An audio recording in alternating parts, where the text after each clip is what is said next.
Well, hello, Hayden and Libby. Hope your week is going well. Well, this week we're focusing on the individual values um, that are part of the social change model. And those are consciousness of self, congruence, and commitment.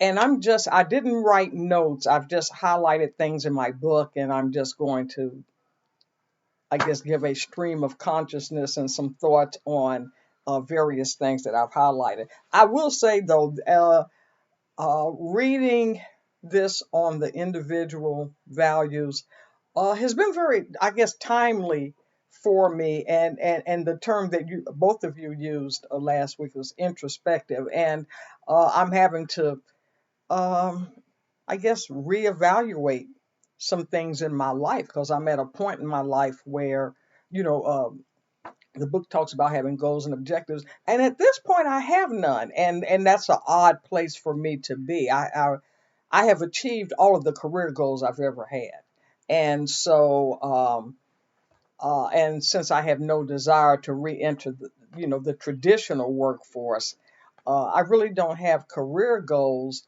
but I still feel that there's more for me to contribute to society. And so I'm searching for that.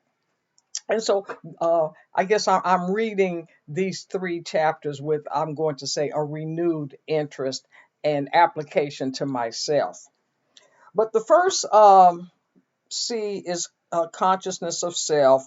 And we know that that means consciousness of your strengths as well as your weaknesses, and often the term is used self-awareness, and self-awareness is one of the emotional intelligence, and I posted, I think, a PowerPoint presentation on emotional intelligence for you to watch this week. But the authors discuss the importance of having um, a consciousness of self. It says that it is an ongoing endeavor. People do not achieve state of self-awareness, rather they achieve a state of life that continually informs how they see themselves. And I think that's true because I think we change. Or I'm a very different person now than I was, when I entered the workforce in 1971, or even when I left federal government in 1998. And so we continuously evolve um, and change and transition based on the various, I'm going to say, phases of your life, or the things that you have experienced in your personal life or in your work life will cause you to change. Um, it says people who are conscious of themselves know where their values come from. They know their strengths and areas of improvement, and this results in self efficacy or increased internal confidence to act authentically. And I put in here internal locus of control. And I don't know if that's a term that you're familiar with. It's one that I studied, or the theory or idea, uh, pretty much in both bachelor, master's, and PhD program.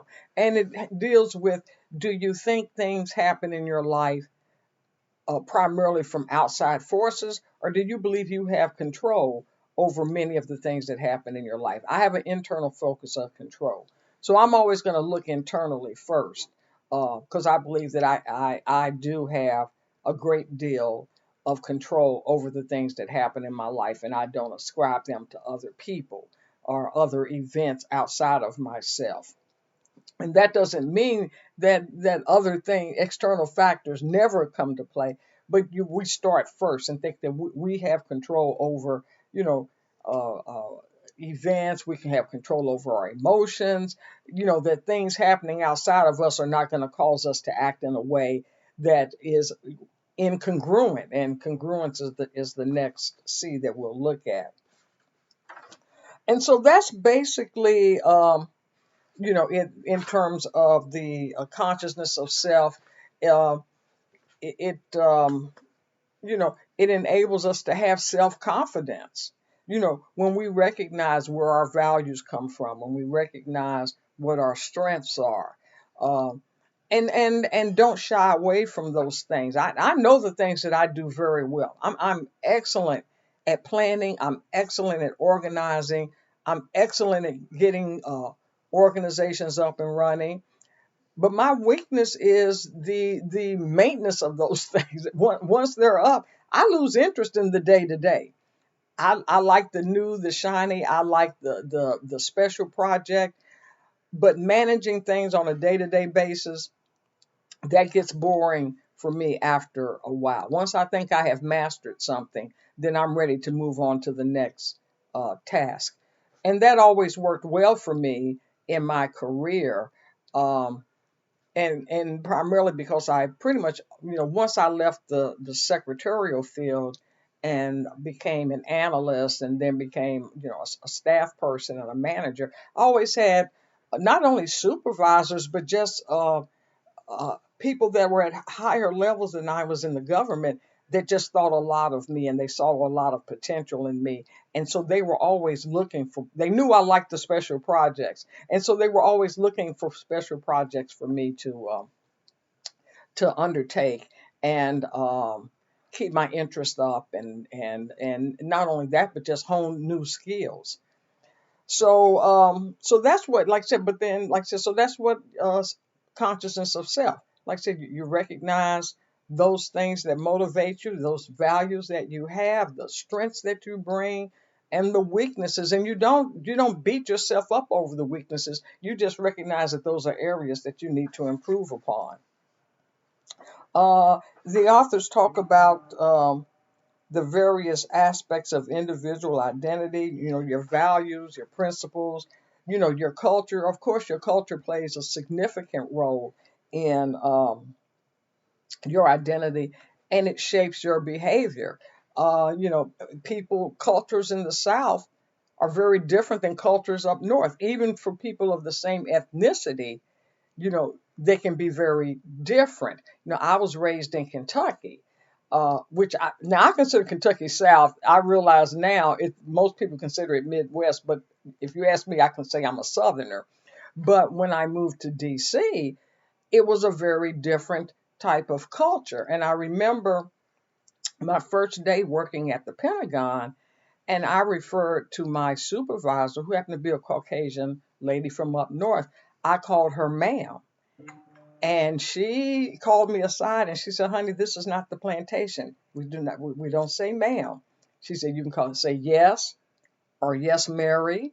She said, "If you're, I worked for the Air Force, and so I would say almost not 98% of the men were in the military." And she says, "So when you're dealing with people in the military, you call them by their rank."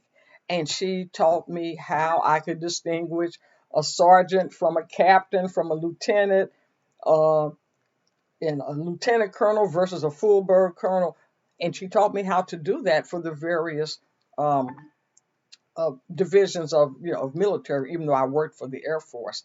Uh, but now here in Georgia, you're expected to call people ma'am. I mean,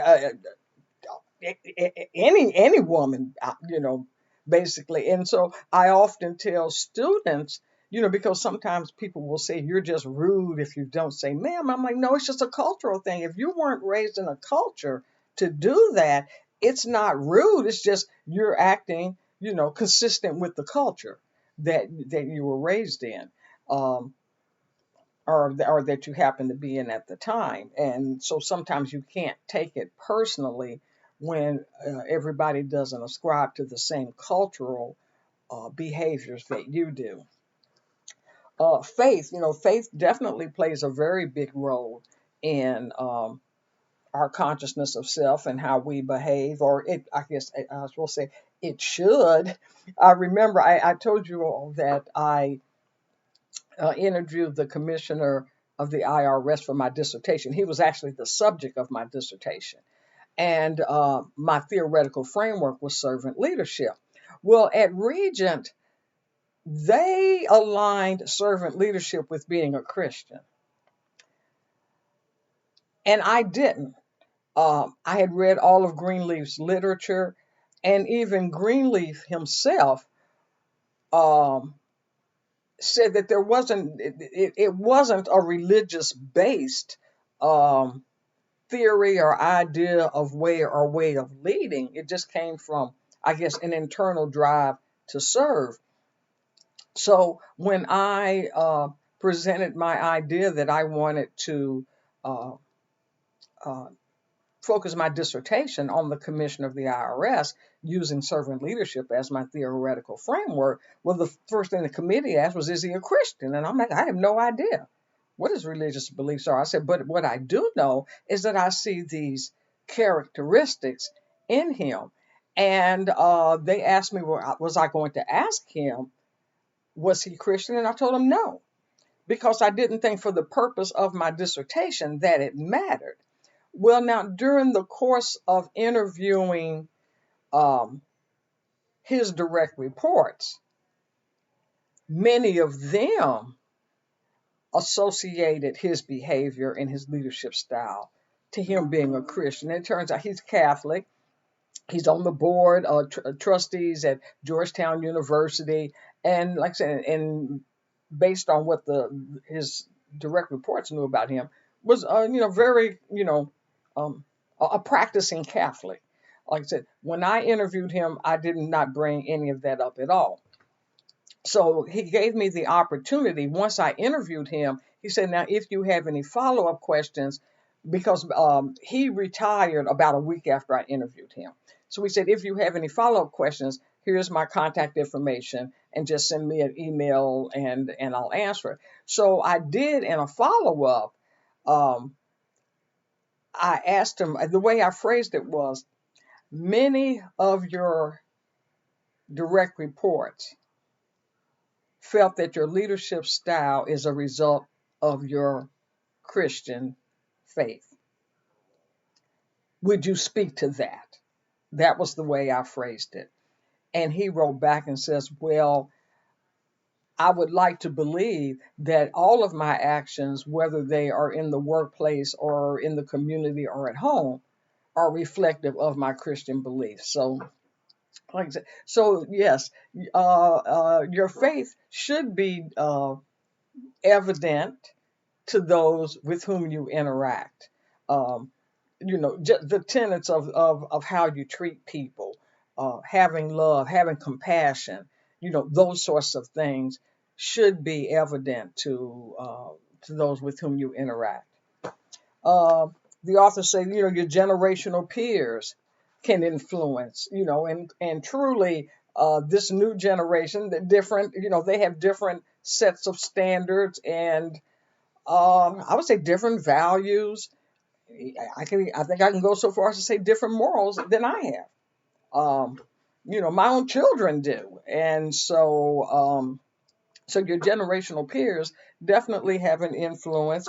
And then your personal style, your personality type. And we talked the other day about Myers Briggs, and I mentioned how I am an ENTJ, and so it is very reflective. And I'm a strong ENTJ, and it is reflective in my leadership, styles. And one of the C's, it talks about uh,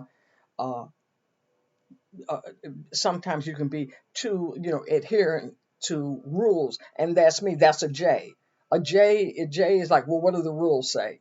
You know, we're going to follow the rules. That's pretty much the way I am. What do the rules say? We're going to follow the rules.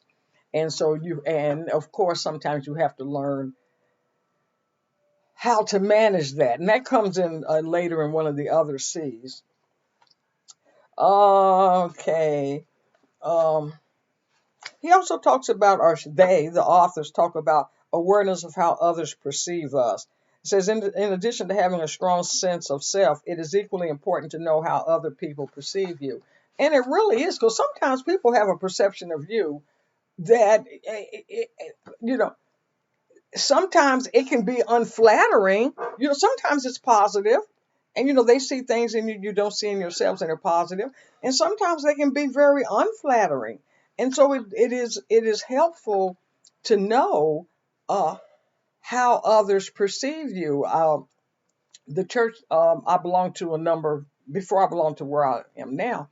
Um, I used to teach the new members class, and one of the lessons in the new members class was on stewardship and specifically on tithing. And I would always give my testimony on tithing and how when I started tithing, I was so broke. My thing was, I can't pay all my bills now, so at least if I give 10% to the church, I'm not in the church feeling guilty about not paying the tithe, because I mean, I'm not going to feel any more guilty about not paying all my bills because I wasn't paying them anyway. And I like that. I was, like I said, knee deep in credit card debt before it became popular. I was just broke, broke, broke, broke, broke.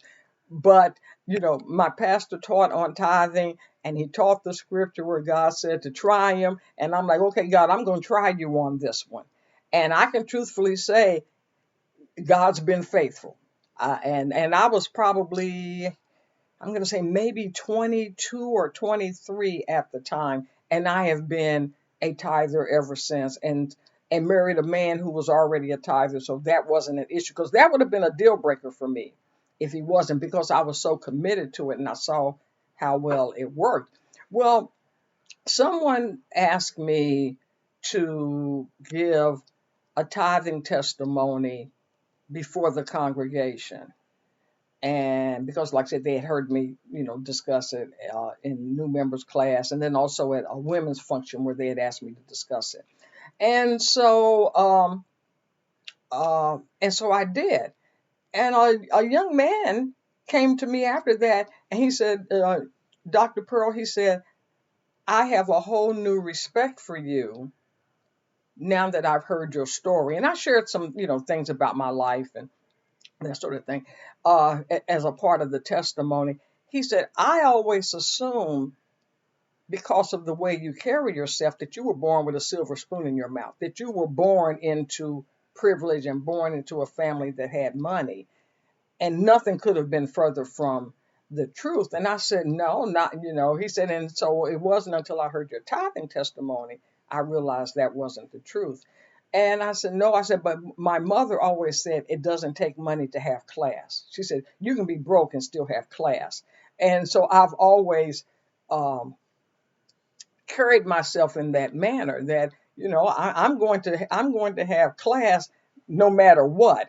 And now some people call it bougie or whatever, but and so he saw that side, but he didn't know what I came from and all the things that I went through to get to where I am, today. And so he said, when you shared that testimony, I saw you in a totally different light. And he probably wasn't alone in that. So yeah, so it is helpful to see how other people, perceive you.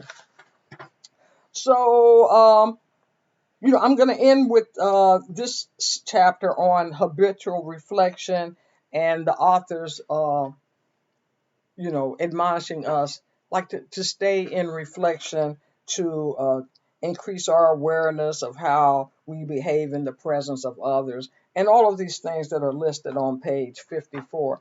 Like I said, we as leaders, we should be constantly reflecting on our behavior, and like I said, and increasing our self awareness, our consciousness of self. And then in chapter 4, it talks about congruence, and we know that is your walk and your talk match each other. And let's see. It says congruence shows up in the daily decisions we make about how to navigate our lives. And the authors also said, instead, successful leaders were those who could identify what was personally meaningful to them and then pursue it. And so congruence is not only walking the walk, but it's also, like I said, going after those things that bring meaning to you. Um, and that you focus yourself in that direction. I tell people now, I only do what brings me joy.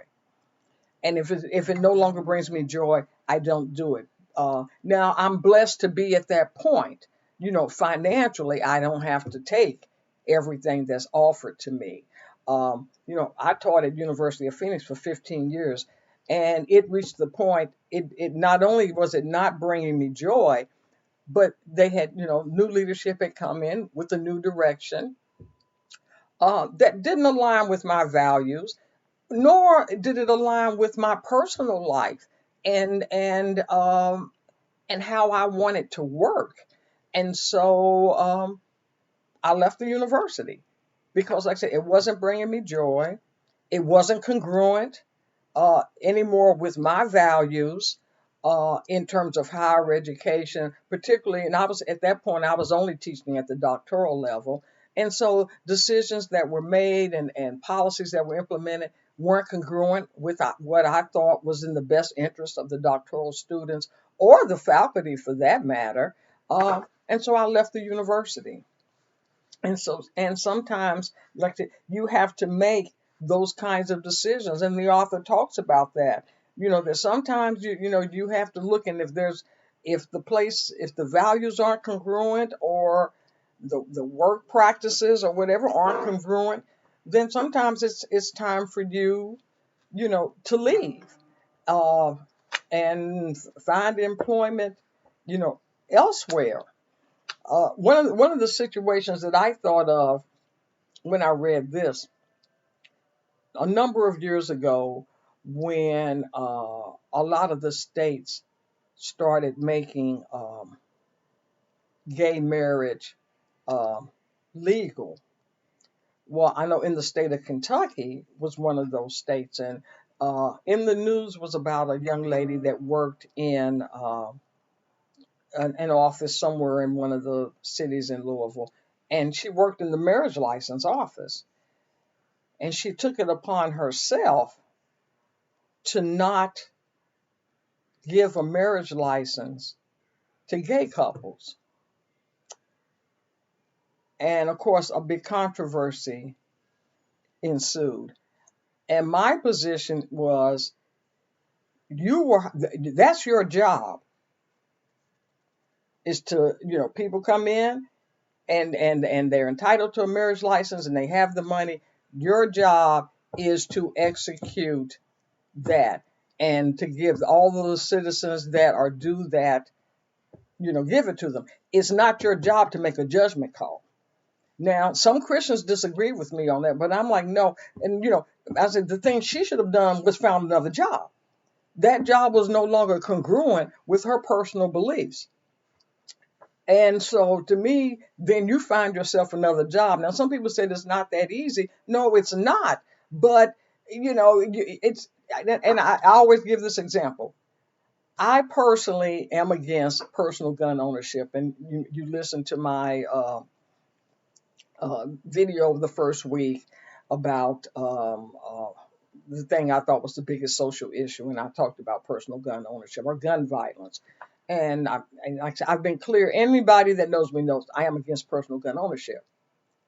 Now, if I worked at the office where people come to get a license to own a gun, I don't have the right to say, no, I'm not going to do this aspect of my job because it's against my personal belief. No, it's incumbent upon me to find another job that aligns with my beliefs or don't have me working against my personal beliefs. Um, Now, and I recognize that's a matter of perspective that you may not agree with, but that's where I am. Yes, you should have a job that's congruent with your values and your beliefs. But if the job you have is to execute something that everybody is legally entitled to, it's like I say, it's not it is not up to you as the individual to say, hey, I'm going to deny you this because it goes against what I personally believe. No, this is when it's one of those tough decisions. Do you act upon your personal belief, or are you going to stay on the job and be incongruent? But the job shouldn't change because you know you have a value judgment that's different than, like I said, especially when you're talking about something that everybody by law is entitled to. And like I said, I have no problem with you being against it. I have a problem with you not doing the job and when the job requires that. So, like, the author says several times, being congruent is tough. It's very complicated. It's not always a simple to and from. And sometimes it requires you making, a sacrifice. Uh, when I left the federal government, like I said, I was recruited by a high tech company. I never worked in for profit in my life. My whole background was federal government. And so, I go into the private sector. I wasn't there long before I saw how things really function and how behind closed doors, uh, the things that they said about the government clients and how they try to pull things over the wool over their eyes and how they try to get me complicit in some things. Um, and I stayed there for 3 years and I made up my mind. I wasn't, I left, my contract was up and also, I had reached the point I wanted to work on my dissertation and, and at the time I was on a contract, I was working for the high tech company on a contract for the IRS. And because I was interviewing the commissioner and his direct reports for my dissertation, I personally felt it was a conflict of interest for me to be there one day as a contractor and the next day as a researcher. And while no one else had a problem with it, not even the IRS, because when I wrote explaining, asking for permission to use the commissioner as the subject of my dissertation, uh, and what that would entail, they had no problems with it, but I personally had a problem with it. And so I had decided that once I reached that point that I was going to start the research. My contract was up and I was going to leave that company and just work on my dissertation. But I also decided I was just leaving that company. That I didn't, their values didn't align with mine. I didn't like the way they treated the federal clients. I didn't like the things they had to say um, about the federal clients and the manner in which they treated them behind closed doors, nor some of the things they wanted me to do because they wanted sometimes trying to use me as a pawn, and I didn't like that. Um, and so I said, okay, I'm through working for these companies. I'm going to get my dissertation done, and I thought that was going to take about 6 months, and then I'll find a contract somewhere else. And that 6 months off turned into 18 months. Well, around that 18-month point, my savings was depleting. And, I always had an amount that I had agreed with my husband I would put in our joint checking account each month. But I was reaching that point where my savings was depleting and I wasn't able to make that obligation. And in a moment of weakness, I received a call from the company asking me to come back. And in a moment of weakness, I said I would. And that Sunday before I was supposed to start back, I couldn't do it. And I'm like, Lord, I don't know what you have for me. You know what my financial situation is, but I cannot go back to that company. And I called them that Monday morning and I said, I'm sorry, but I just can't come back. And later that week, I got a call from uh, another company. It was actually from a friend who was an executive in a government agency, and she had a contract she wanted me to work on and some work she wanted me to do and a company that I could sub to that was a smaller company, uh, was not engaged in the shenanigans that the larger company was. And like I said, I've pretty much been employed to the extent that I've wanted to be ever since then. But that was a challenge to me of how congruent I was with my values and belief. And like I said, in the moment of weakness, uh, I succumbed. But then, like I said, I finally came to my senses and said I wouldn't be happy there. I wouldn't be able to sleep at night, knowing that I'm a part of some of the things that was going on. So, like I said, so he says that congruence takes courage, and yes, it does. And then the final C is commitment, and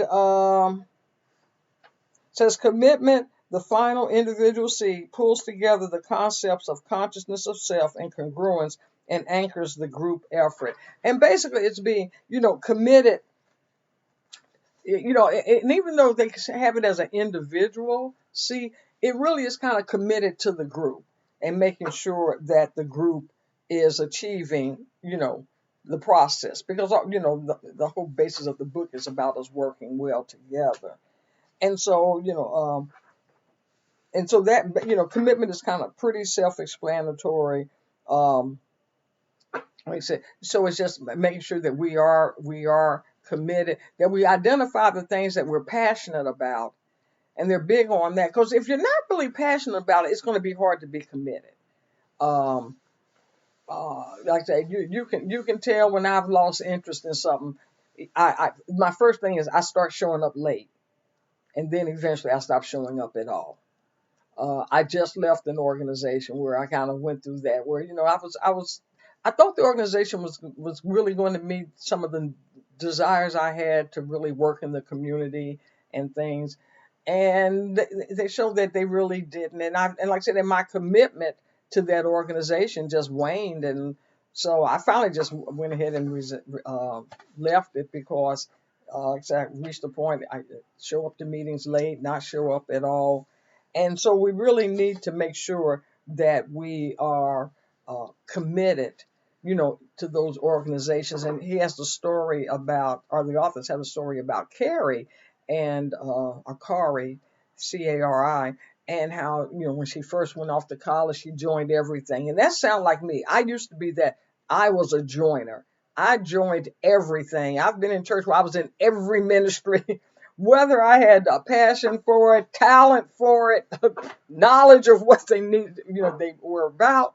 But I just joined because I liked being busy. And I found that I increasingly, the older I got and the more mature that I got, that I wasn't happy like that, being busy just for busy's sake. And so, and it's hard to be really committed when you're like that and you're spread thin. And so I found now that, you know, one or two things. Like I'm a Red Cross volunteer. I love the work that I'm doing for the Red Cross, uh, and I'm committed to that. And uh, because and I never thought I would be. I had never been a blood donor in my life, and never thought I'd be a blood donor. But when was it, last year? I was looking for a way to do something meaningful and to use my administrative skills. And I thought about the Red Cross. I know it's a very large organization. And actually, I've had many friends who have worked there, and they talked about how disorganized it is. And I thought, well, that's a place that could use my talents and skills.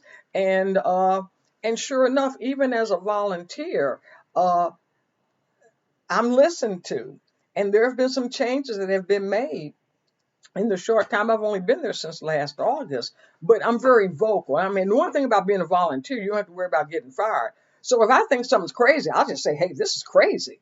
Why are you doing this way? And at first there's a little bit of resistance, but then, but then they start saying, she's got a point. And there's been several changes that have been made, because my supervisor has mentioned to those at the top, and when you say Dr. Pearl, even though I always say doctor only means something in an academic setting, from my perspective, but other people feel the same way. And when she says, well, Dr. Pearl, and she's got this experience in the government, and has her own consulting practice, and she focuses on business processes, and she said, you know, this is probably not the most efficient way to do something. And they actually listened and they've made some changes.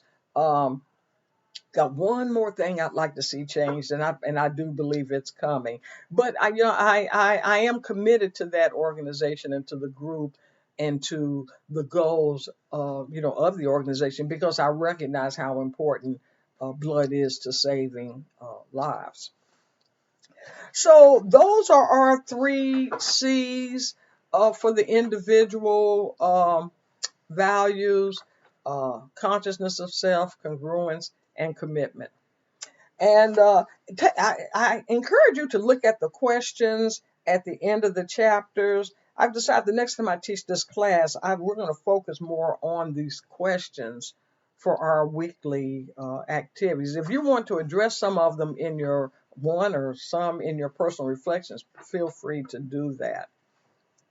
So with that, have a wonderful day. I hope I haven't burned your ears too long. It's been 35 minutes. Have a nice day.